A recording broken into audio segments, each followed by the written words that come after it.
If someone were to ask me, what is the weirdest game you've ever played?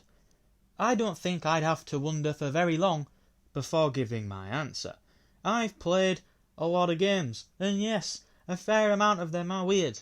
For example, I played Inscription this year. That was a weird time. At the time of recording this video, I'm currently playing Danganronpa Tripper Hagi Havoc.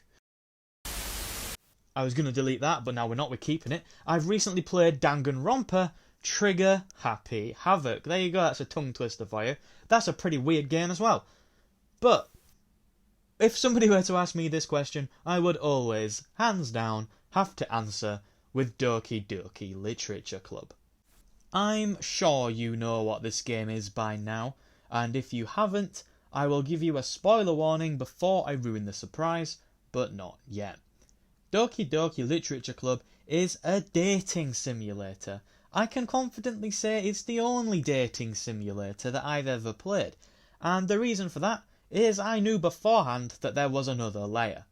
I didn't know exactly what it would be, and I definitely didn't expect it to be this, but I knew that this game wasn't just a dating simulator. I wouldn't have played it in that case.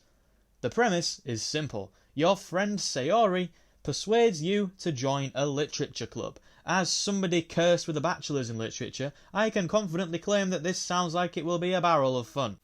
And whilst you're there, you must choose one of the girls in the club to woo.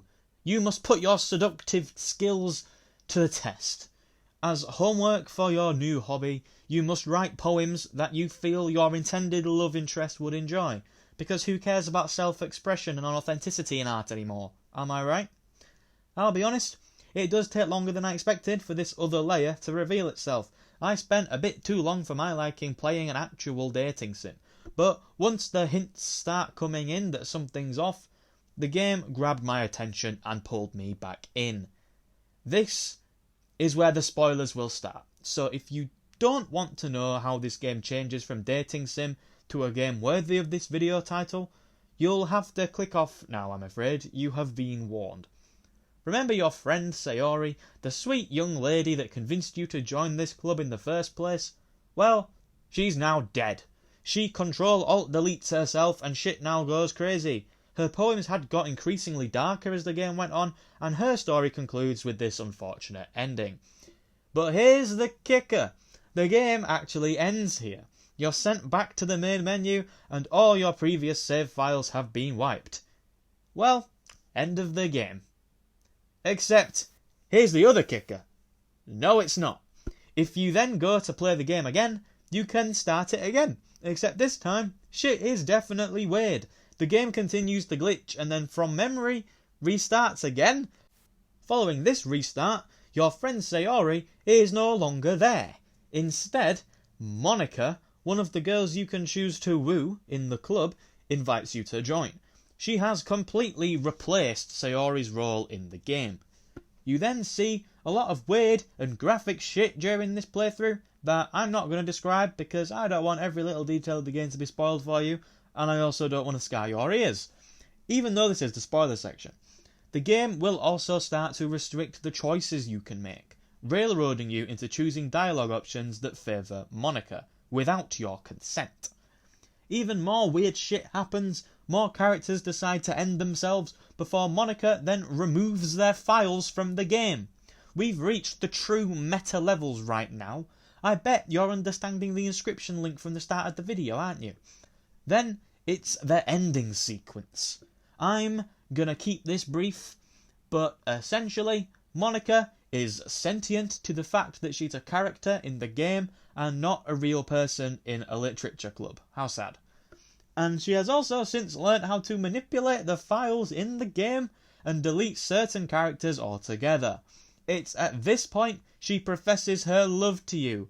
Not you the character, but you the player, and has been deleting everything else that stands in the way of you and her being together in order to make it happen. And who said romance is dead, right? Monica will continue to speak to you, seemingly forever, until you go into the game files and delete her from the game.